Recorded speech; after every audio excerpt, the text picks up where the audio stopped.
Wendy Ring. And I'm Brian Curtis. Welcome to Cool Solutions, stories of climate action from the bottom up.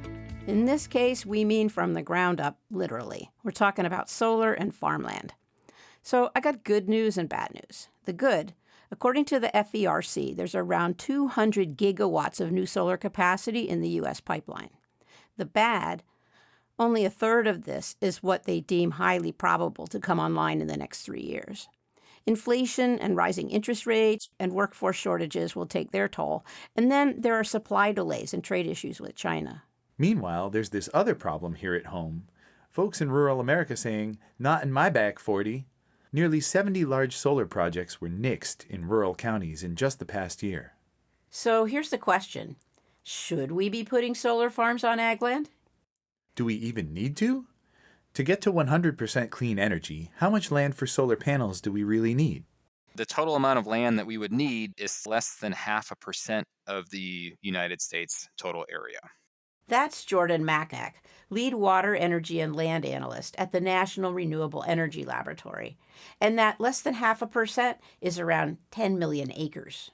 Which in regular people speak is the size of 2 New Jerseys, or 1 Lake Erie. Right now, the U.S. area covered by solar is only about the size of Rhode Island. So if we're going to reach that 100% clean energy goal, we've got a long, long way to go. And solar developers are salivating over farmland. It's flat, already cleared, has roads and connections to the grid. And between aging farmers, extreme weather, and the general unprofitability of farming these days, there are lots of farmers willing to sign solar leases. Jordan says we could reach our solar goals without touching a square inch of ag land, but there's still going to be somebody against it. Put your finger on any single point on the map. There will be someone who either owns that land or is trying to protect that land or who cherishes that land or who doesn't want to see any development on that land. And so every single square inch of land in the United States has someone with a vested interest in not seeing any change to what happens in that land. Well, what about land that no one wants, like brownfields? I led a study where we said we can meet all of the United States solar development goals without touching one single acre of agricultural land if we are able to build on contaminated and disturbed lands throughout the United States. So areas that have been previously contaminated with chemicals, we can't farm on them, we can't build on them, we can't really do anything with them. There's more than enough land in that land base to meet our solar development goals. That being said, there's challenges with developing on brownfield sites, liability concerns, safety issues, and land stability issues. And so there's challenges with that too. So with people arguing against solar farms wherever a developer wants to put one, farmland still has all those advantages we laid out earlier. And solar developers are willing to pay a premium for those advantages. So solar leases are the new cash crop. But what if it wasn't either or, farming or solar? What if you could do both? Farmers and researchers are working together to answer that question at places like Jack's Solar Garden in Longmont, Colorado.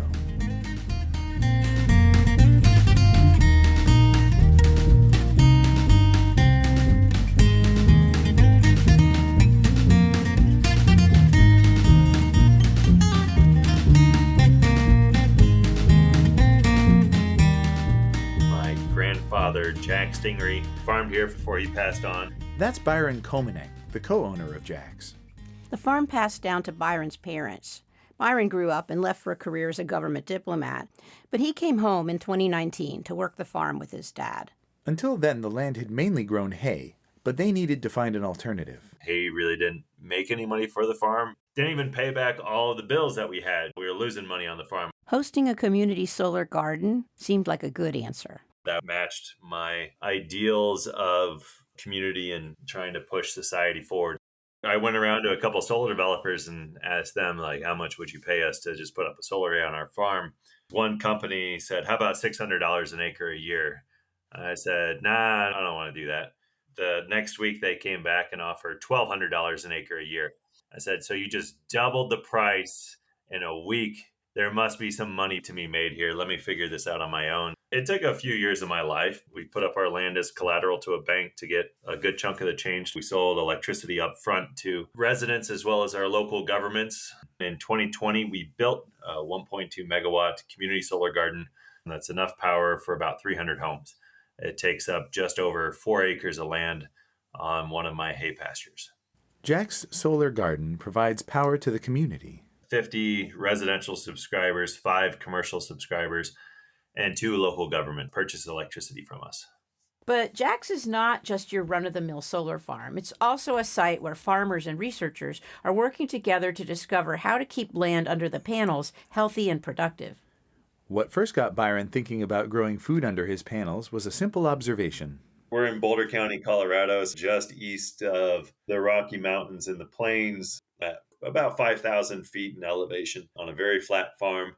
They used to say 12 to 14 inches of rain, but I don't think we get that anymore. The growing season is short, the summers are hot, and it's increasingly dry. I have an elm tree on the west side of one of my hay pastures.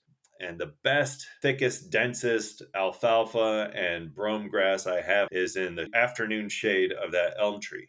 I remember seeing that in my pasture for a couple of years, wondering why it was thicker, and then just slowly realizing, well, the only difference between this piece of land and anywhere else on my property is the elm tree. It turns out that the shade from solar panels can be a blessing for farmers. There's a lot of crops that prefer having a little bit more shade. So when Byron planned his solar farm, he built in room to grow. A lot of the types of plants that we want to grow for society need space. Tomato plants go 5 feet tall. Squash plants can be 3 feet tall. And solar developers can give that space if they put the panels up higher. Conventional solar farms in Colorado leave about 4 feet of clearance between the panels and the ground. The panels at Jax have a clearance of 6 to 8 feet. I'm 6'4". I'll tell you, I prefer the 8-foot side. Projects that combine solar and agriculture like this are called dual use or agrivoltaic. There are hundreds of dual use solar projects in the U.S., but most either graze sheep or grow native vegetation for pollinators.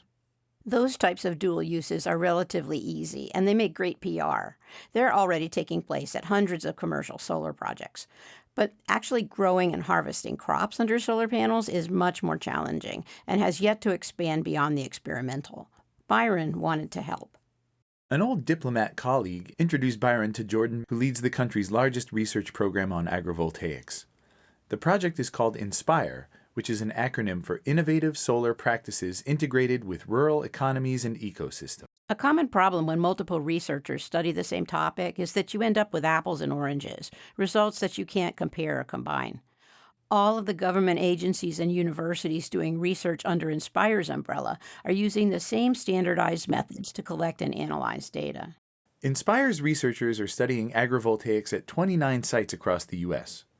Most of these sites are really small. At 4 acres, Jax is the largest, and it's hosting 3 different research teams. One from NREL, one from the University of Colorado, and one from the University of Arizona. INSPIRE researchers are looking for answers to a number of questions which are needed for agrivoltaics to scale from little research plots to commercial-sized solar installations, like how to build a solar project that's farming-friendly. Farmers are an important part of the research teams at Jax. Byron grows hay and Sprout City Farms grows vegetables. They're a Denver area urban farming outfit which grows produce for community-supported agriculture. Members buy subscriptions for a season's share of produce.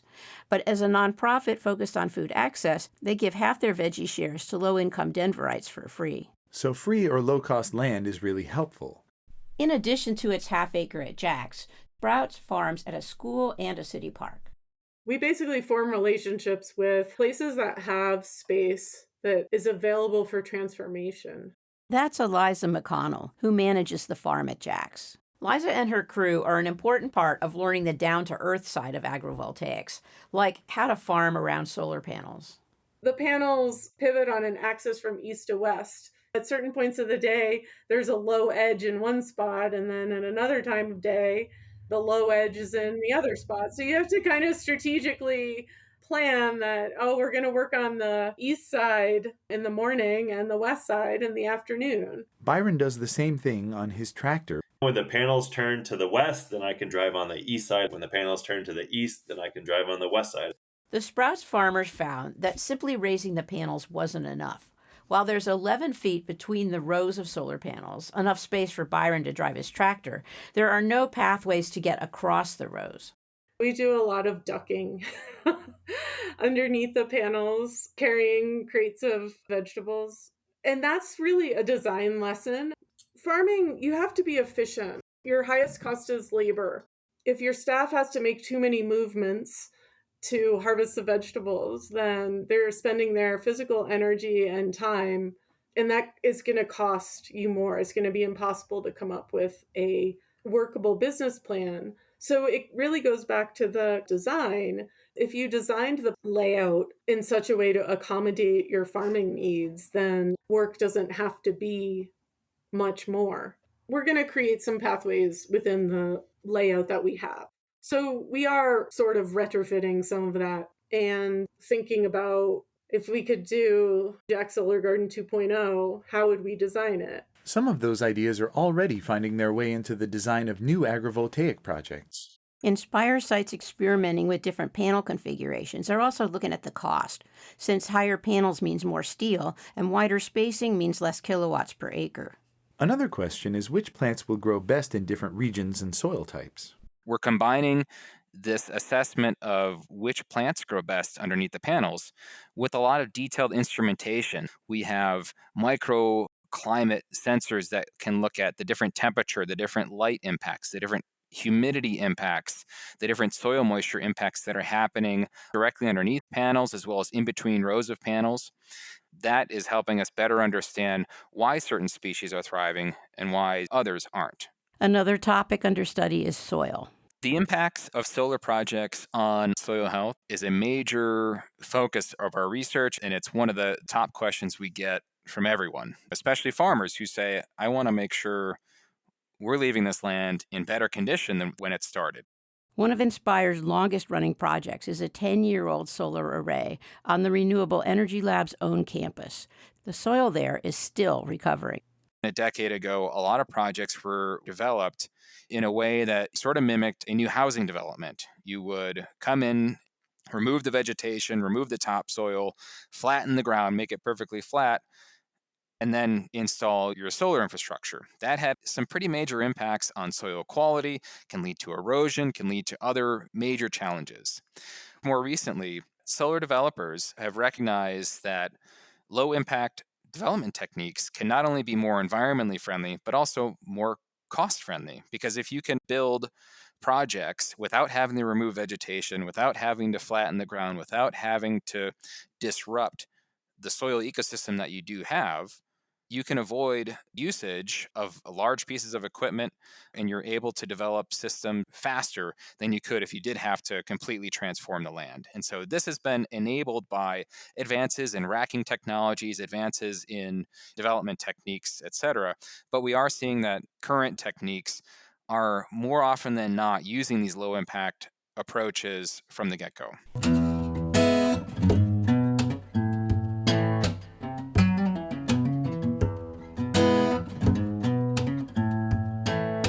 This is Cool Solutions, with stories of climate action from the bottom up.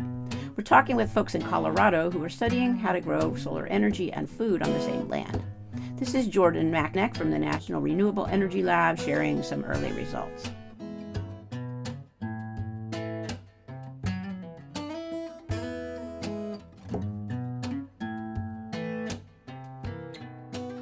A couple elements that really have surprised us as we've been doing our research in different parts of the country. One is how well things grow, even in this shady environment. We had really anticipated that in cooler, not as sunny areas like Minnesota or Massachusetts or Oregon, we wouldn't have as much growth and as much success in vegetation under the panels as we have. And I think that's been a very encouraging sign that we're able to see pretty robust, substantial yields, even in areas that you would say, no, it's never going to work there. Another surprising element is the degree to which farmers have taken an interest in agrivoltaics. Most farmers, when they hear about agrivoltaics, they're still pretty skeptical. They think that'll never work. That doesn't make any sense. There's too much shade. There's not enough space. I can't get my equipment in there. And then they go to a site and then they see, oh, here's a farmer working with their tractor, growing food underneath and in between the panels. Something clicks and they can understand, oh, yeah, this is not some pie in the sky imaginary concept. This is real. I can grow food in this context and I can potentially make more money growing food in this way than I can in my current approach. Because solar is definitely more lucrative than farming. As we look at the economics of agrivoltaics, one thing that jumps out very, very clearly is that unless you are growing a very high value crop, such as grapes in California, the revenue that you will get from selling electrons can be 5 to 10 times more than the revenue you're going to be receiving from selling potatoes or selling other sorts of vegetables or other types of crops on your land. According to the USDA, a shocking half of U.S. farms don't break even. So if farming is a labor of love or an act of stewardship, to put it in less mushy terms, solar panels might someday be the income stream that helps those farmers keep farming. While it will take more than one growing season to come to solid conclusions, results thus far at Jack suggest that solar may increase yields of some species and provide a hedge against global warming. There's been some clear winners for certain types of crops that are universal. Now, agriculture is very diverse across the United States, and each region has different specialties and different things that they grow. But one thing that we've seen pretty consistently perform really well or even better in an agrivoltaics context are leafy greens. So things like kale or chard or lettuces. These leafy greens really tend to appreciate that partial shade, especially in the hotter parts of the day. This allows for greater photosynthesis rates, which can lead to larger leaf size as well as larger overall yields from each plant. I was surprised at how enormous the leaves of chard were that we grew under the solar panels compared to what leaves of chard normally look like on a Colorado vegetable farm. They were enormous. One of our staff was comparing the size of the leaves to the size of her dog. Another was comparing it to the size of her toddler. And it continued producing all season, these enormous leaves. They're so beautiful anyway, the rainbow chard. They're so striking looking, and just to have them be enormous, it was a little bit sci-fi. Hold up, my nerdy side needs a science minute.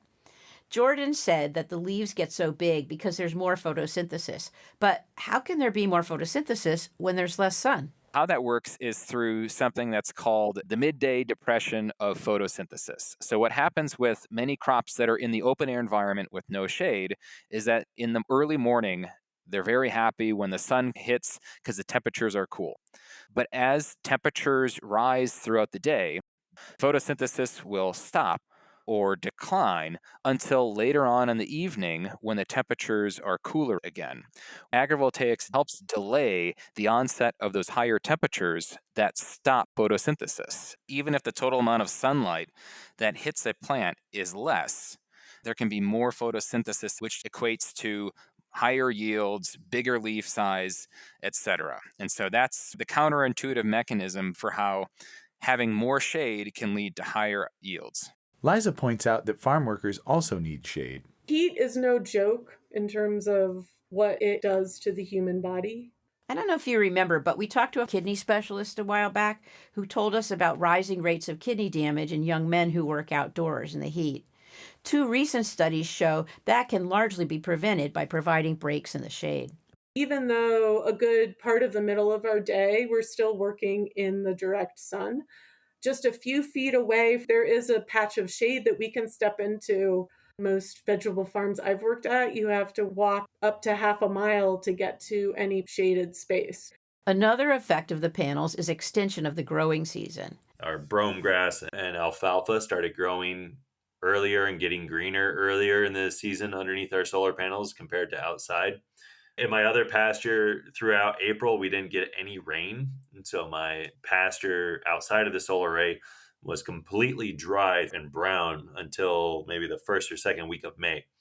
Whereas the grass growing underneath our solar panels was already green by the end of March. Where Byron's hay got an early start, Liza had extended harvests. There's only certain varieties of lettuce that you can grow in the heat of the Colorado sun. Normally, you'd be finished with them in May. We were able to harvest them at the end of June and into early July because they had some sun protection from the shade of the solar panels. And they were quite tasty and quite large.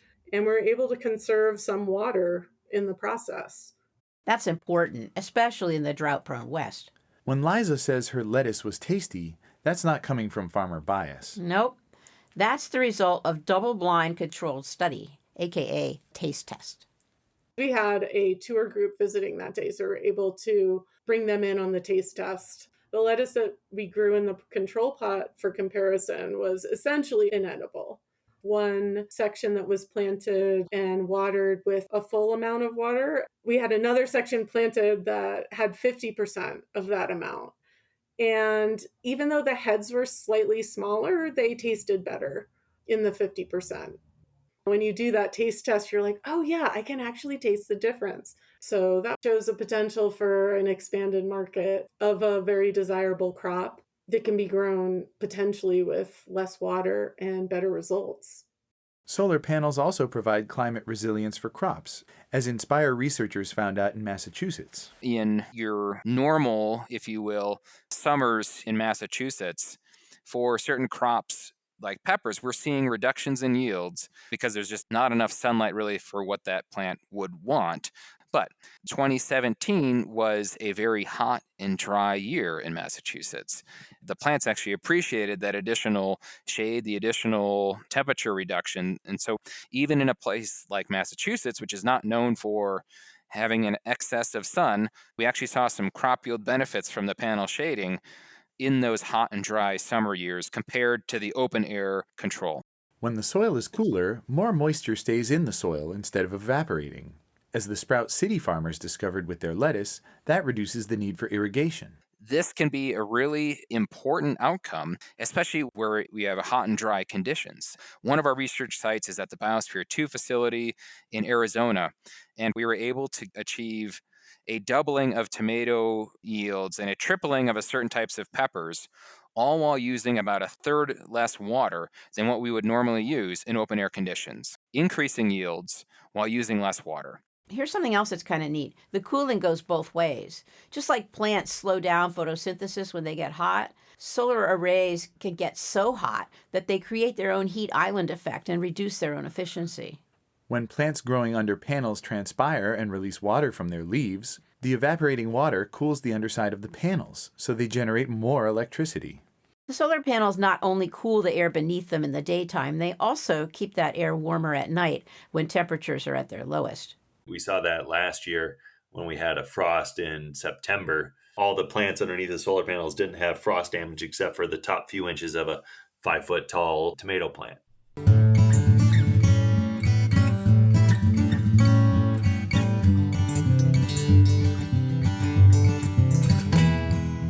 A big component of the research is finding plant varieties which thrive under solar panels.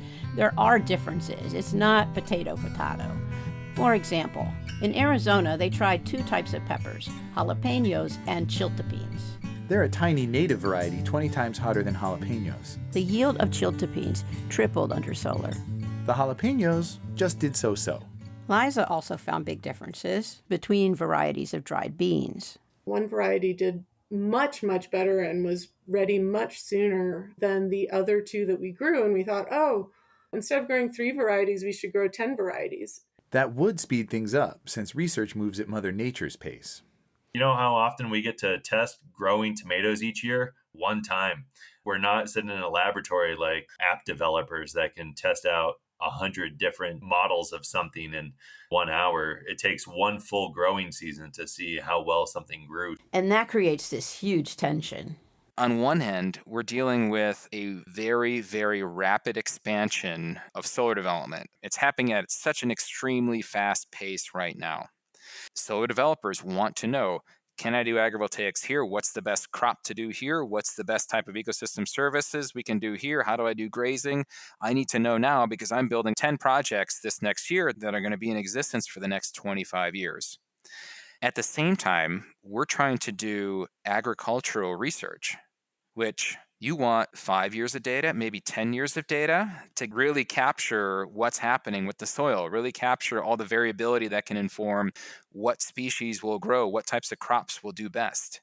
We have developers saying, I need this information yesterday. And then we say, hey, we don't know enough yet. We can't make that determination. But rather than be overwhelmed or think, oh my gosh, we are venturing into uncharted territory, I try to really look at this as an exciting opportunity to really learn a lot very fast. And then get that knowledge expeditiously into the hands of the folks who need it. Journal publication and scientific research goes through certain channels that take a long time. That's not always great and interesting for companies who are trying to make decisions right now.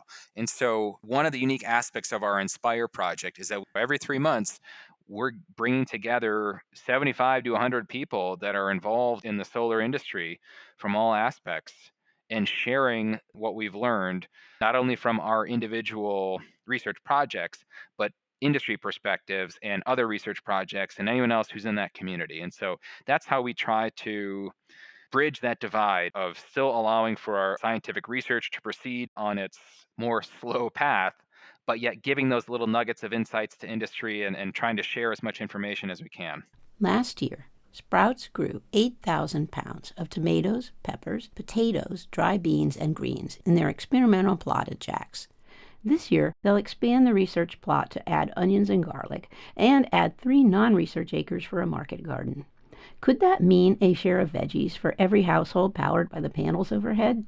That's a question I can answer at the end of next year, but I'd like to think we could.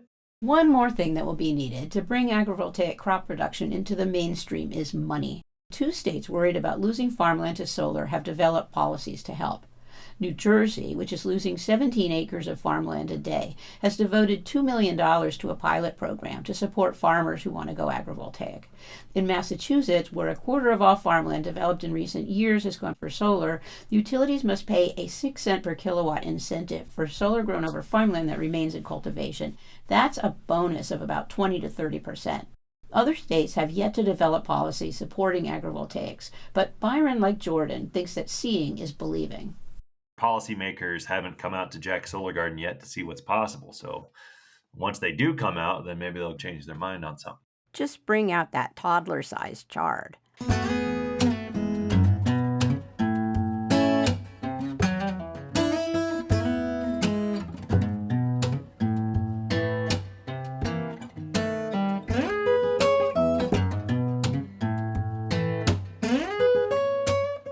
Thanks for joining us on Cool Solutions, stories of climate action from the bottom up.